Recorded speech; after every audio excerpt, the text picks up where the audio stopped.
So what a difference a couple of days make. We were originally supposed to talk Monday after the events of last week. And if we did, we probably would have a lot of nice things to say about the team. But then Tuesday happened and the Red Wings game, and I'm guessing it's going to be a little less nice. Yeah, I'm it's funny guessing. because when did I talk to you? Sunday? And I'm like, so when are we going this week? And you're like, tomorrow night. And I'm like, yeah, I don't think I have one wrong thing to say. And then I was like, wait a minute, I just did the errors. Okay, there's a few things to talk about, but I really don't have any complaints. And then of course I had to cancel on you Monday, um, due to my health. And then last night happened, and I was thinking the exact same thing you were just said. I'm like, well, so much for that nice Well, podcast. so much for yeah. I mean, almost all year it's been the same thing. We've been saying the same things about this team, but then it's like, oh my goodness, maybe they're learning, maybe they're getting better, maybe they're playing better, and then the Red Wings happen. So Yeah. let's get into it. The first game was Wednesday, the 22nd at Colorado. Considering they were coming off a Three game. four game losing streak. What's Yeah, for? four. They lost to Montreal, lost to the Rangers twice, Right, right, and then right. lost to Ottawa. But in the Ottawa game, they played better. They just happened to be on the wrong side of things. So it's like, okay, what are we going to get against Colorado? Well, we got an amazing game where they won 5-2, looked amazing. Crosby basically put the dang team on his back with an amazing backhand goal, his 30th of the year. Um, Jeff Carter rolled out of his little scooter, got on his little walker, and got out there and scored a couple goals. One of them was from Brian Dumoulin, who's the worst player in the history of the NHL. This was amazing. What did you think about the Colorado game? Um, it was a good game. It was my first notes. It's funny. I'm such a pessimist. My notes were not a terrible period. That's all I got. You What know, when Crosby scored? no, just the first period. My notes were Oh, not just a for terrible period. Yeah, Carter was phenomenal in that game. He had no errors, two goals. He was 60% on the faceoff, meaning he went 6 out of 10.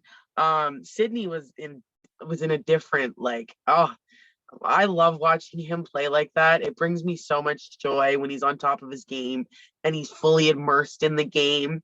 I think it was in this game at one point, one of the staff went to pass him the tablet or the iPad on the bench. He like, I'm pretty sure it was this game. He's like, no, no, he really stayed present in this game. I was really proud.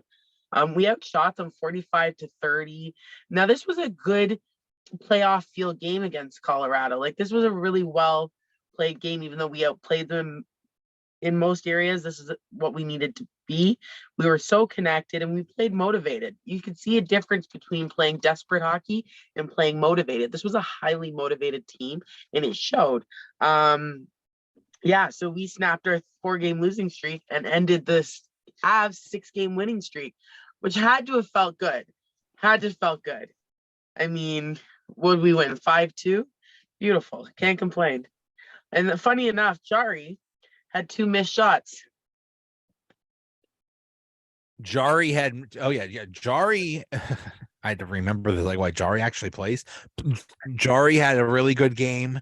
Yeah, he kept trying to get an empty net goal or something like that, which is like I think the goal of every goaltender is to get that empty net goal. Yeah. Empty net goal and a goalie fight. And that's like, That's it. That's it. That's and a your Stanley Cup. dream. And that's it. That's the trifecta of a goalie career. Yeah. Yeah. Yeah, you just can't say enough of how well they played in this game. They just look so good. And then we go on to, do you want to do missed shots and Yeah, sure. I will. Actually, because considering that, Letang has actually been kind of trending downward. He was our front winner with 0 points that night and 5 errors. And then you have Sydney with 4. errors, 3 turnovers, but he was trying. He was making mistakes, and that's fine. As long as he's making mistakes and he's making points, I don't care. And then, of course, Joseph had 3 errors, 2 turnovers. But Letang has been kind of trending downward in respect to his play. We had 12 turnovers, 14 missed shots, and 26 errors, which is a little higher than we'd like. But I mean, when you win, make all the errors you want. I don't care. Right. Let's hang his. Yeah, he's not playing great, but then again, he has to play so much because almost all of the defensemen are injured. So he has to play, like 30 minutes a game or something like that. It's just I can't. It's got to be tough. Yeah. Then the next night in Dallas, they lose. There were some shenanigans going on with the goaltenders. I don't remember the circumstances. I think Jari was unable to be the backup. He got hurt again. He's still hurt. Yeah. Or what exactly? He didn't get hurt again. He just got. He's just still hurt. He just continuation of him constantly being hurt. And then they asked Tokarski to come in from, I think, Wilkes-Barre to Dallas, and he wasn't at the game yet, so they had to call the e-bug, who I think can only see in one eye or something like that. I don't know what was going on there, but it was good. But anyway, DeSmith played. He was actually really solid. They lost, but this was, it's a really good team, and the Stars have a really good goaltender. So, it happens, like the game in Ottawa, sometimes it happens. You could play well and still lose. So what did you think of the Stars game? I found it was not the same team that we saw the night before, and we tend to have that happen on our back-to-backs. I didn't see the same energy. I noticed too. It was just not the same feel for me. And I know I've seen a lot of people saying, "Oh, there's nothing to complain about in this game." Yeah, leave it to me. Yeah, really. I'll tell you. You're like, hold my beer. Yeah, there's always something to find that needs to be fixed. It was definitely a really rough start for the first on face-offs. Like, all of us were really garbage on that. I remember at one point too, I think when Zucker, he smashed his stick coming down the tunnel going towards the locker room after the first period. Like, he was pissed. I noticed Sydney was playing very angry hockey. I noticed too when he gets in that mindset of anger, he doesn't think straight and he doesn't play his best. I've said this before: deep breathing, meditation, stay focused. Just wasn't a good look. We were really. What do I got here? I mean, okay, so Sydney's had another goal back-to-back nights, I think, right? Yes, he did have a goal. Yeah. Yeah, and but it didn't feel right. I didn't like the overall energy that we had against Dallas. We played like we were beat even before we were beat, if that made sense. And when you get into that mindset, you might as well just put your sticks down, because you can't let people beat you before they beat you, essentially. We were really high in the errors as well, 30 errors with 12 turnovers and 18 missed shots. And Gensel and Letang both tied with 5 errors each, which is high. Sydney had 4, and Zucker and Raquel had 3. But again, Letang went with no points on the night. I know we only had 2 goals, so there's not really much there to go off of, but tough game for Letang for the second night in a row. But I know there was only a 3-2 loss. It was a tight game, but if we see this team play in that caliber in the playoffs, they're going to get blown out of the water. Like, they need to be more connected. They need to maintain that connection that they had against Colorado the night before. It's like they forgot. Okay. How about did you just go over missed shots and turnovers? Oh, did I not? Yeah, so we had 12 turnovers, 18 missed shots and 30 errors. Okay. Yeah. Okay. So yeah. It just tough loss. That just stinks. But on to Saturday, back at home against their old friends, the Washington Capitals, who are out of a playoff spot. But if they won, and if they won in regulation, they could have really put a dent into that. And they really could have closed the gap and been try to make the playoffs. So huge game, bitter rivalries. Here we go. And holy crap. Paling opens the scoring. I gotta tell you, I had no idea this dude had it in him. I had no idea he was one of the fastest players in the league. Did you? Like, where are these guys? You know what? They're studying Gino's game, give 25%, and then show up when you want to. I mean, yeah, Paling definitely surprised us. Ruedel surprised us. Archibald surprised us. Casey surprised us. What a game. What a game. What a game. I'm gonna be honest with you. That second period was probably the most complete hockey I've seen the Penguins play as a whole this entire season. Just the second period. The third period, everything went up. We lost that, but I was really impressed with how clean it was. Archibald fighting Sandine, and I know Sandine's not the biggest fighter, but we need that.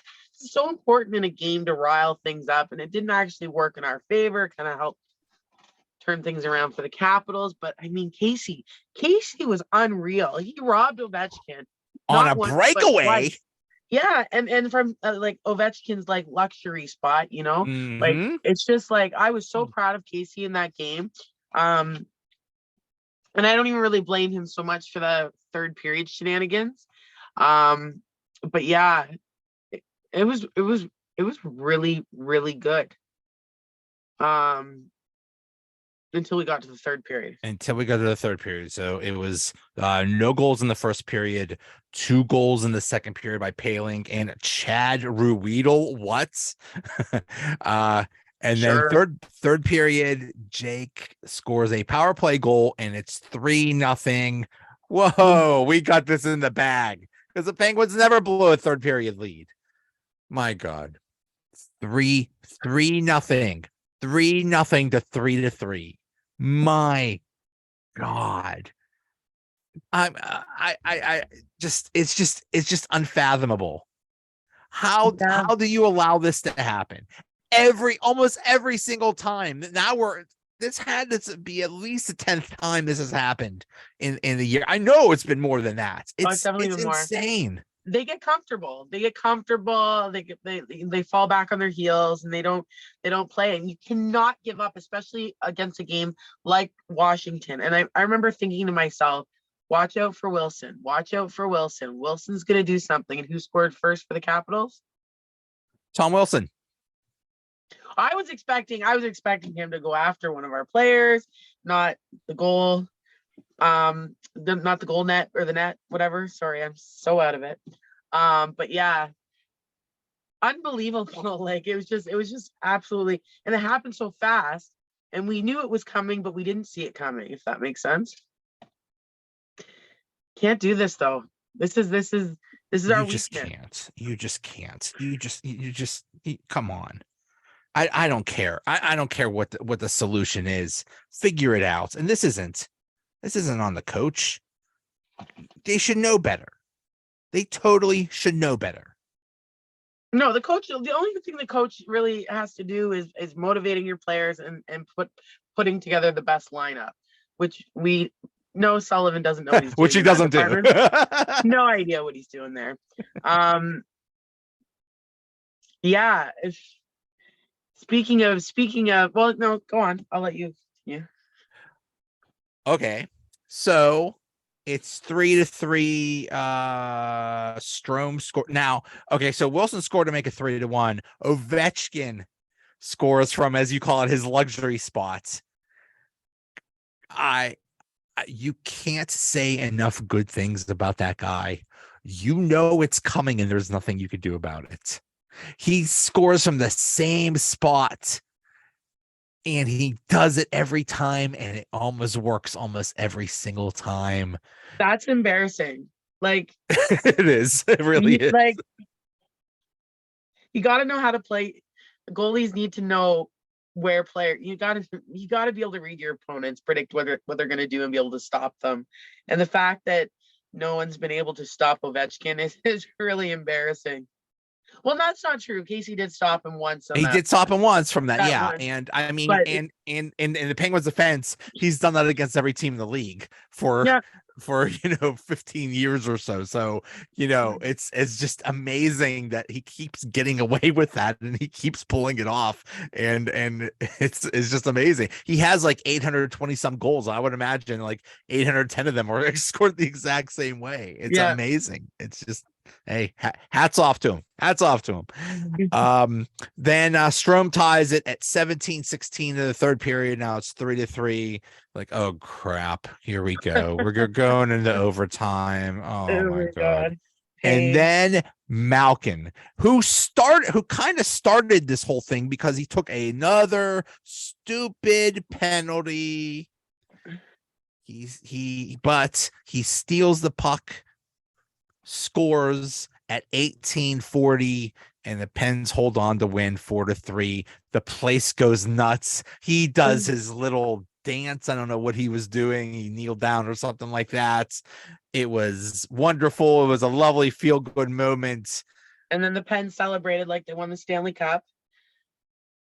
Hey, okay. Yeah. The funny thing about Gino was he did not take one single face off in the first period. And I know Gino's been kind of terrible at face-offs this season.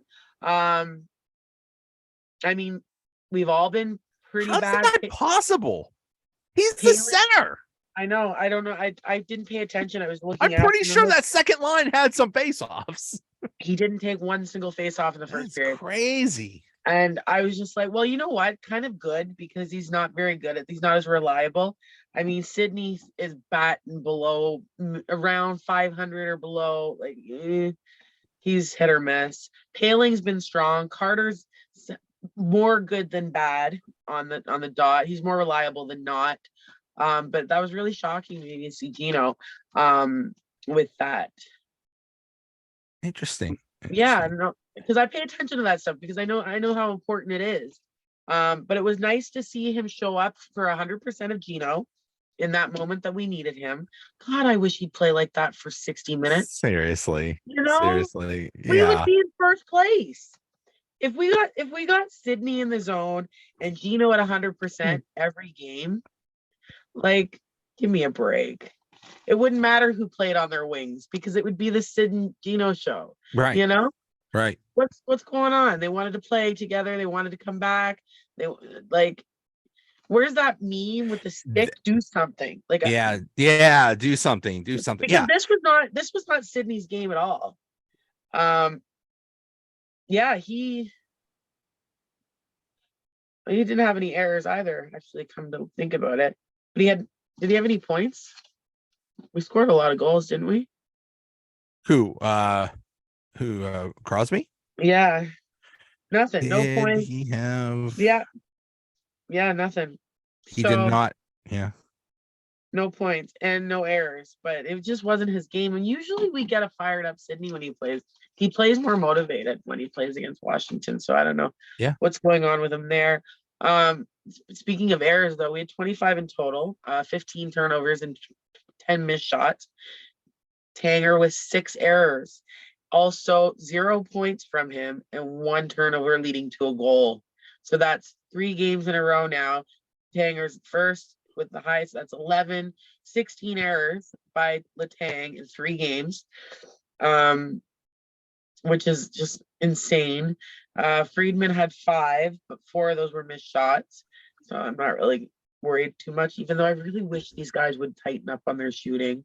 And then Ruedel, who had a goal, had 2 turnovers and 1 missed shot, totaling at 3 errors. So he had a goal. I cancel out his errors in that regard. Good night for Gensel though. He had a goal and only 1 turnover. But another, you know, and I want to talk about this after we go over the games. But Okay. another player let's talk about Rust after. Okay. Yeah. Okay. After. So, okay. A win against a good, solid win against Colorado. Playing okay against Dallas, but in a loss. A hard fought win against Washington. Playing somewhat, all right. Then we get to Tuesday, the 28th in Detroit. Who is out of it? Detroit is basically almost mathematically eliminated. Yeah, that's pretty much Apparently half their team is like, scrubs. First period, Detroit comes out to a 3-0 lead. The Penguins did not show up.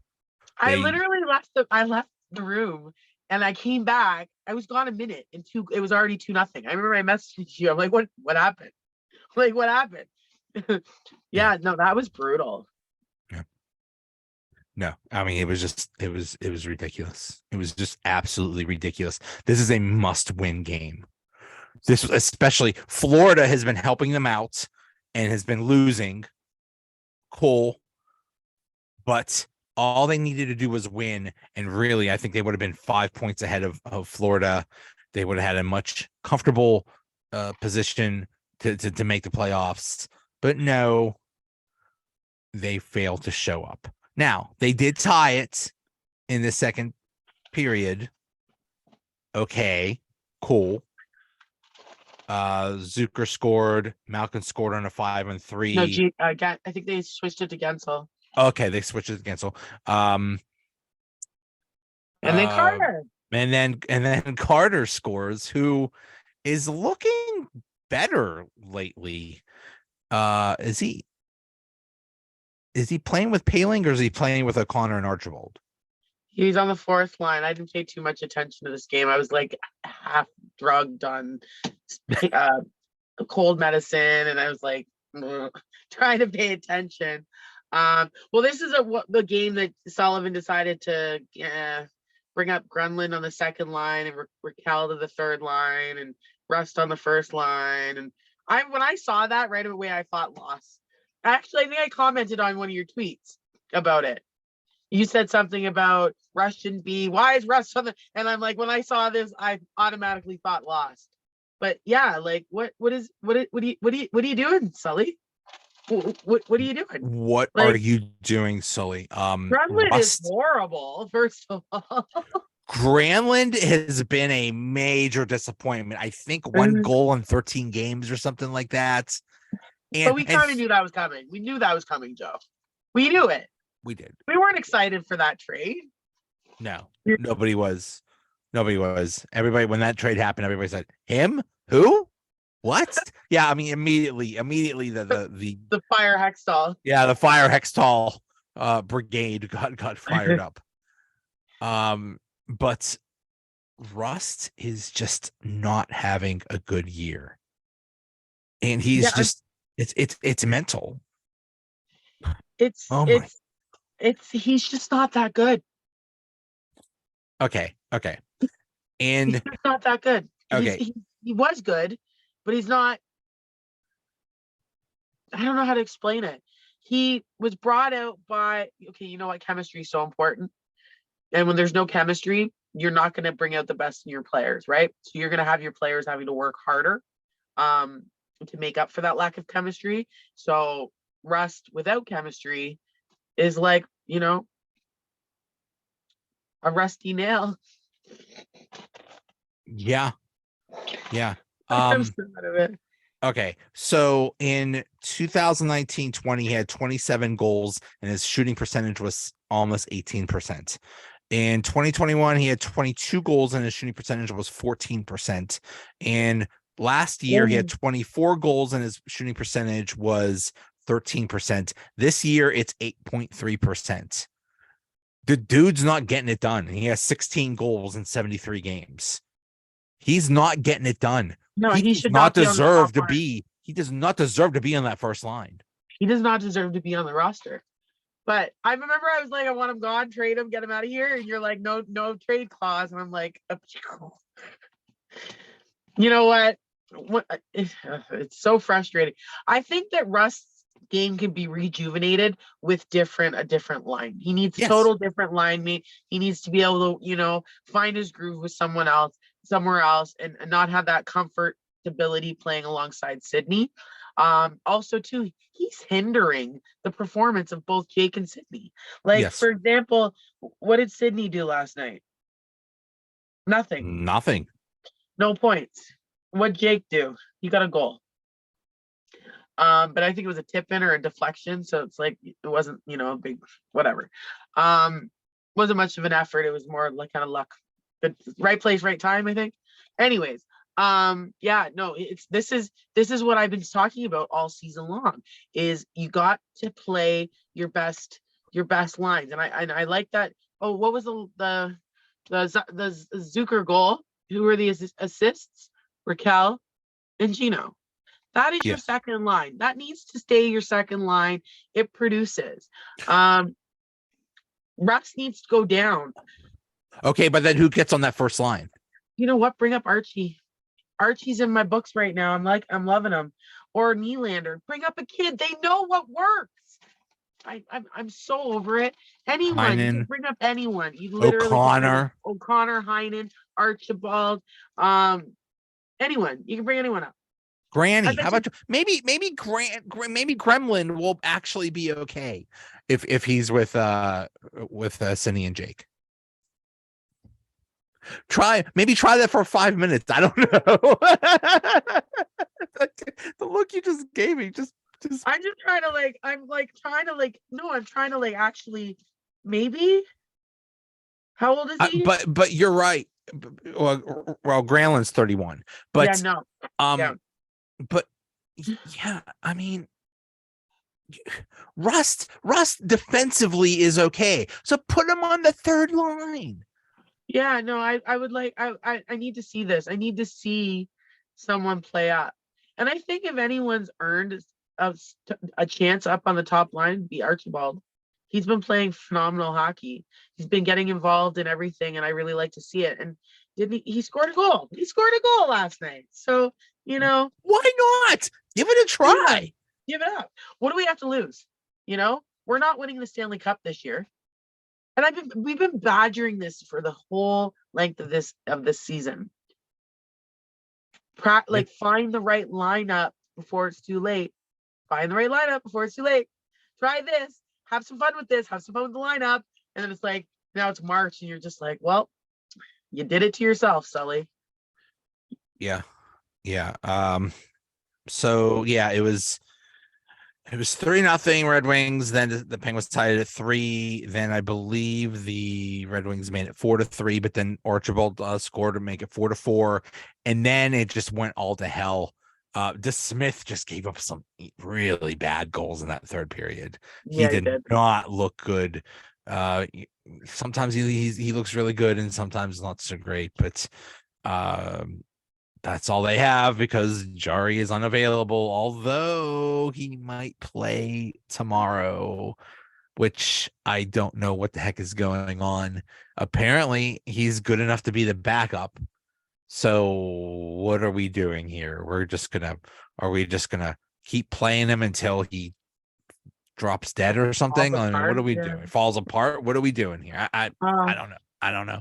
It's just so It's very difficult for a coach to decide who to play, especially when you've got one goaltender playing hot. And Casey has productively gotten better as the game's gone on, but also too, fatigue has set in.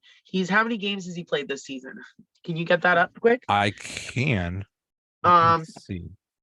He's definitely played more games this season than he has in prior years. So his durability and his endurance is being questioned. Also, too, our defense isn't great. Our defense fell apart last night. Our defense has not really been apparent. Terrible. So Terrible. on Casey, I never actually put everything on the goaltender because the job of our players is to the goaltender is like that last ditch effort to keep that puck out.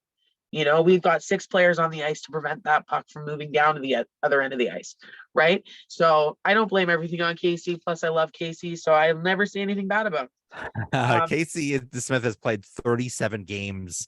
Yeah. Jari has played 40, which actually surprises the heck out of me that he even played that many. And Well, Tokarski has played because 4. Casey has come in and that stat, you got to remember Yeah, Casey has replaced him at least that's 4 or true. 5 times. That's So true. Jari will still get those starts, but I think Casey in turn has closed more games than Jari. I'm not sure how to find those stats. I don't do stats. Yeah. This it's we just did bad. we did outshoot them 39-25, which is even more embarrassing. I did a breakdown for all the players that were on for each goal. And Carter, who's on the ice for every goal against, was on for 0 last night. That's impossible. He's the worst player in the history. He's the worst player that ever waked up that ever lived. What are we talking? Why? What is he even doing? But yeah, no, Carter. He had a goal last night and was not on the ice for any of the 7 Red Wings goals, which was really nice to see. Just the makeshift, like you got Raquel playing with Sydney and Jake, and then you've got Raquel playing with Gino and Zucker, and then you've got him playing again. He was on the ice twice, 3 times. I don't know. You know what? I don't really care too much about that. I just wanted to bring up the point that Carter was not on the ice for any of the 7 Red Wings goals, and I'm so sick and tired. And I don't like Carter. I never have. I never will. But he is a Penguin right now, so by default, I have to. I got to represent him. And I don't like how Penn's Twitter rips him apart because he does provide a value that our team does need. That most people don't see it. How important it is. And I'm not going to get into that again because it's just like, it's that beating a. He's been much better on faceoffs lately. And he's been phenomenal. good all year, but he's been there was a period where he wasn't that great on faceoffs. But lately he's been really good. Yeah, last night he went 7 he went 7 out of 10 for 70%. Sydney went 50%, but he takes a higher amount of faceoffs. Sydney's confidence going away from Carter for a second is shaken. Like Sydney was another not good game for him. 0 points. I just want to shake him sometimes because I know he knows what he knows he needs to do.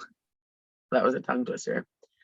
And it's like he forgets sometimes, or it's like he doesn't care, or he lets things from outside infiltrate. When you're on the ice, you just focus on what you got to do. And it's really frustrating for me to watch him go back and forth when I know what he's capable of, because he shows it one night and then he doesn't bring it the next night. So like sometimes I want to just, shake him. Sometimes I just want to give him a hug. Other times I just want to scream at him. Most times I want to scream at him. I'll be honest. Yeah. And last night was one of those nights. With regards to errors, we were low last night. We only had 6 turnovers. 6. Interesting. That's 2 apiece came from Rust and 2 came from Gino. Just throw that out there. And we had 17 missed shots for a total of 23 errors. Letang, 0 errors last night and 1 assist. So after the first 3 games where he was 16 errors, he actually had none. And he came up with a point. However, Rust had 4 errors. Gino had 3, and then we had a whole bunch tied with 2 errors, but that doesn't matter. The biggest takeaway from this game is I hated the lineup. And our defense is definitely in trouble And I don't know, have you noticed how Joseph's been playing with Letang? Because I haven't been paying attention to that too much. I really should be. From what I understand, Joseph has not been playing well Then why is he still up on the top pairing? Like at worst, because who else are you going to put up there? Dumoulin? yeah, I thought it was Dumoulin. Dumoulin's not as bad as everybody thinks he is. He's not as bad as everyone thinks he is. Sure, he could do more. Sure, he could do more. But he, like in 4 games, he had 1 turnover and 2 missed shots, right? And you look at Letang, who had 11 turnovers and 5 missed shots. But let's lean on Dumoulin because he's so horrible. Hence Twitter. Thank you very much. They're piranhas. They just It's find brutal. something that they brutal. find some piece of meat to grab onto, and they all get on it at the same time. Yep. Yeah, but just quickly, I'm just going to go over for 4 games. We had 45 turnovers and 59 missed shots. That's giving us a total of 1,675 total errors in 74 games. I can't believe we've been doing this for 74 games. Like I said, Letang had 11 turnovers with only 1 assist. I decided to find out like their points for our biggest error makers, or as Sydney likes to say, mistakes. Second, we had Rust with 6 turnovers. He had 3 points with 1 goal and 2 assists. And then Sydney, speak of the devil, had 5 turnovers with 2 goals. But those Letang, those turnovers are brutal. 11. He's watching Gino too hard, I think, Joe. Yeah. Missed shots, we had 59. Gensel with 8. However, Gensel had 5 points with 3 goals and 2 assists. So I'm not mad. I just imagine if he could tighten up his shooting a little bit more, how many more goals he would have had from those 8, missed shots. Raquel had 6 missed shots with 3 points for 3 assists, and then Letang had 5 missed shots. So Letang was our biggest error maker with a total of 16 in 4 games. And remember, that's 3 games because in the 4th game he had 0. So that's something to think about. Like what's going on with Letang? That's something He's just playing too much. He's just playing way too much. And it just stinks that and it's out of necessity because they have no one else. Yeah, it's pretty bad. It's pretty bad. What happens next year too? Yeah. So coming up, there is a game tomorrow, home against Nashville. Ugh. Hopefully, I don't know. We'll see how that goes. And then Saturday, home against Boston, and bet the house, bet everything you have that Boston's going to probably win that game. Especially it's a 3:00 Saturday game. Maybe not though. Boston's already clinched. They're safe. Yeah, they have no reason to show up unless they're like, nah. I think Pittsburgh could take this one, because it would be in Boston's best interest not to play hard. They want to coast it. I'm telling you what. I have a feeling. I have a feeling something's going to happen with Boston. They're not gonna do so well in the playoffs. Just a feeling. I don't know. I think Carolina might do it. Every time I watch Carolina, I'm just like, wow, like they're so good. They've got something different that Boston doesn't have. Like Boston is the very complete hockey team, but Carolina has this magic. You know what Carolina reminds me of? Our 15-16 team, our 16-17 team. They've got that there's magic in the air, and I'm feeling it. But I Toronto's struggling a little bit with their goaltending, but I would really like to see them do it too. I would love to see them do it. I think Toronto will do okay in the playoffs, just because, like, at some point, it's just law of averages. At some point, you gotta do something. Well, if that's the case with Boston, because they've made it almost to the conference final, or they've every year, and I don't know.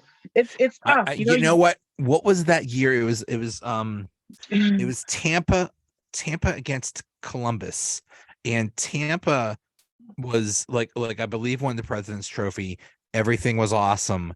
They run into Columbus, and I think Columbus swept them or something like that.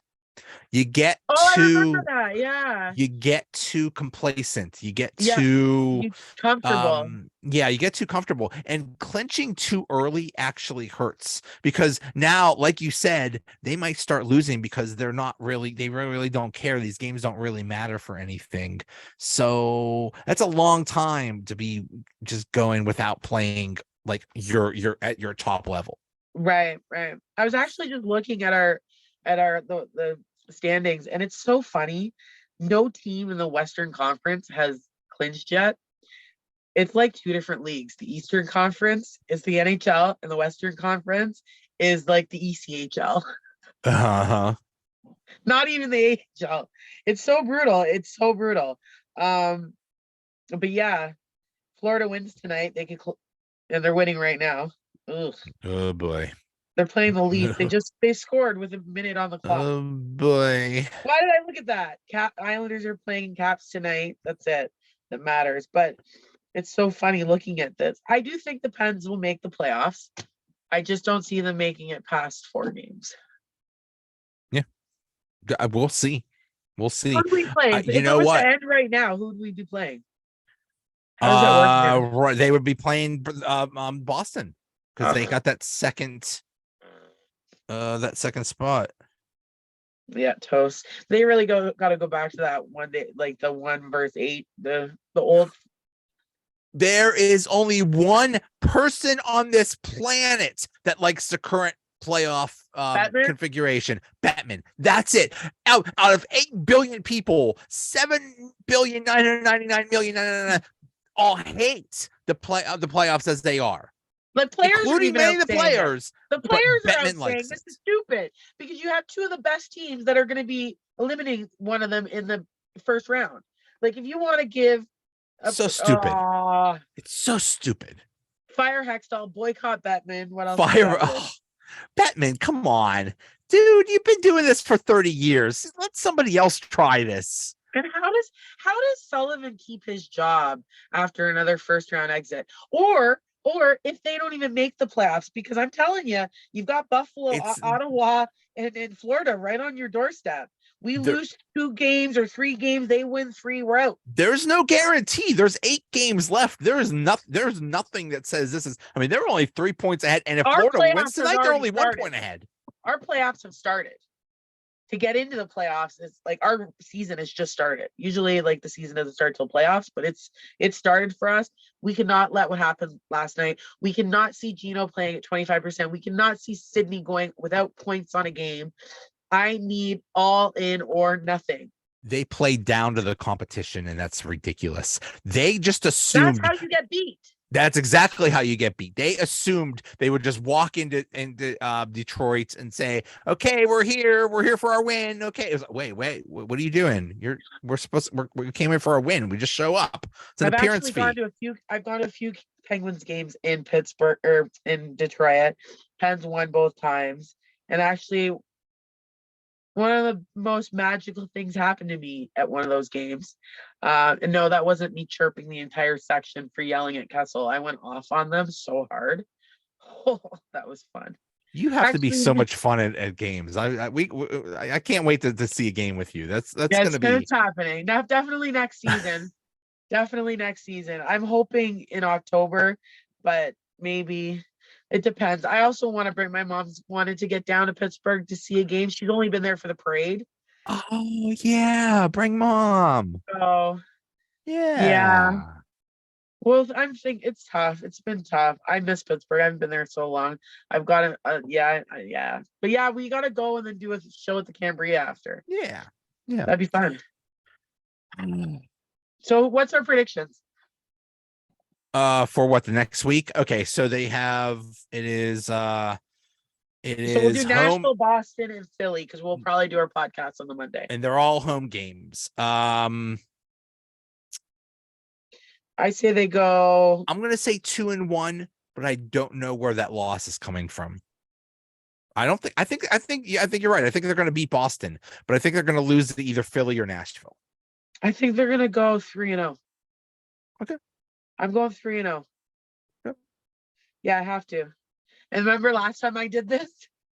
And then they lost. They were losing to Montreal. And they lose to You said Montreal. I changed my mind. 0-3. You're right. This is it. Final 8 games. We are nearing the end. Wow, time flies, doesn't it? Time flies when you're screaming at a hockey team, which we've been doing for 6 months now.